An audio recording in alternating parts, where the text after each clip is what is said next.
Bismillah, walhamdulillah, wa salatu wassalamu ala rasulillah, assalamu alaikum wa rahmatullahi wa barakatuh, and welcome all viewers. Now, I've done many videos on my channel discussing the dangers of what's occurring in public schools across America, but today I am going to show how the worst sin that a human being can commit is now being encouraged and promoted in public school. Allah tells us in the Quran, indeed, Allah does not forgive shirk. Allah does not forgive association with Him, but He forgives what is less than that for whom He wills. And he who associates others with Allah has certainly gone far astray. So the most important priority for a human being is to worship God, to worship Allah, the Creator, alone. Nothing else deserves to be worshipped except Him. And the worst thing a human being can do is to worship other than Allah, to associate partners with Him, to commit idolatry. Recently, there was an article published by the Washington Times entitled, "Parents Sue California Over Mandated Chants to Aztec Gods in Ethnic Studies Classes." It says, a group of parents in California sued the State Board of Education Friday over a proposed new ethnic studies model curriculum that would have public school students chanting affirmations to Aztec gods. Now, before I dive into some of the more specifics regarding what's happening here, I want us to take a step back and think about how this is actually happening. What sort of ideologies have been adopted where we'd reach the point where the public school system is actually promoting shirk, the worst sin? Well, if we go to the Washington Post article that was published on September 8th, just 2 days ago, it starts to become apparent regarding what ideologies are being used to justify this behavior.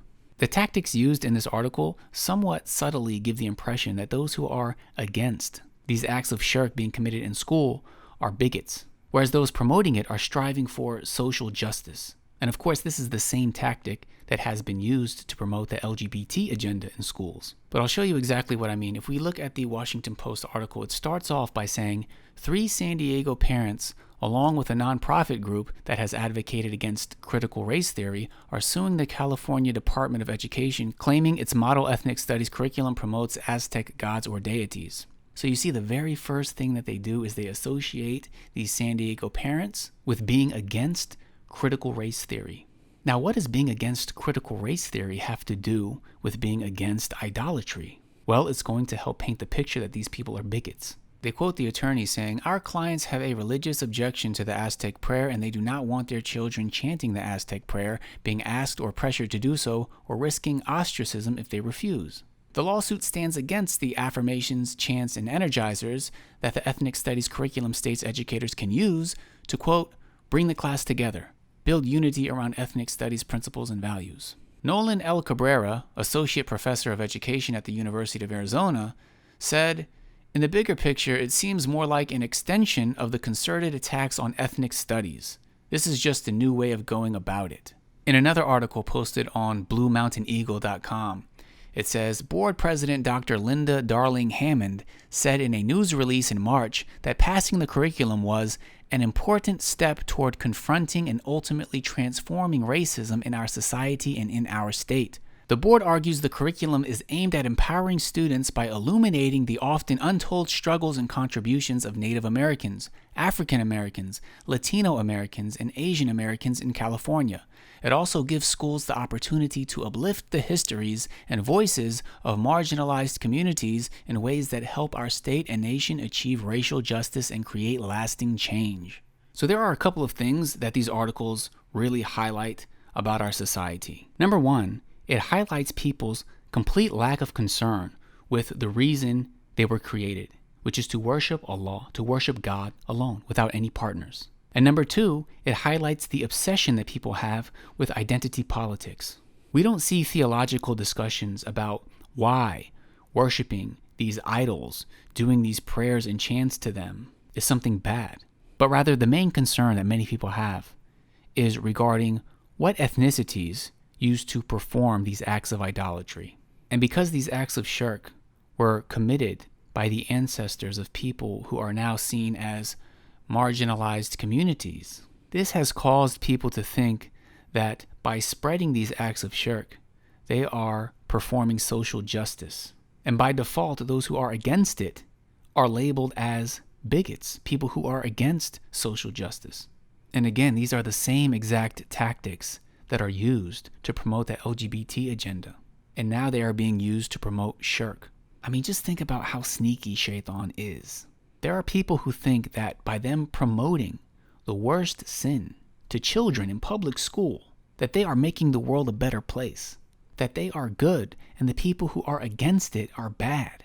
Allah tells us in the Quran, "O you who believe, protect yourselves and your families against the fire whose fuel is men and stones."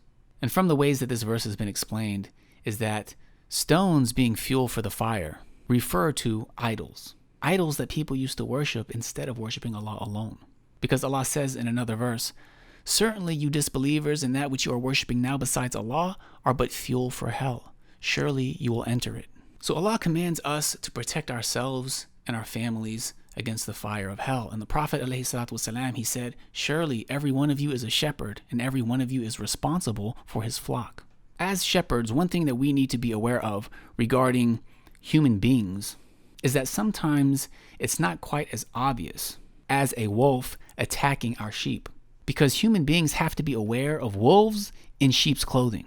There are people who present themselves as if they are the good doers. They are here to help us. They want us to think that we are doing something good by performing idolatry, by teaching children in school to perform acts of shirk. And of course, this is from the plots of shaitan, who is the epitome of a wolf in sheep's clothing.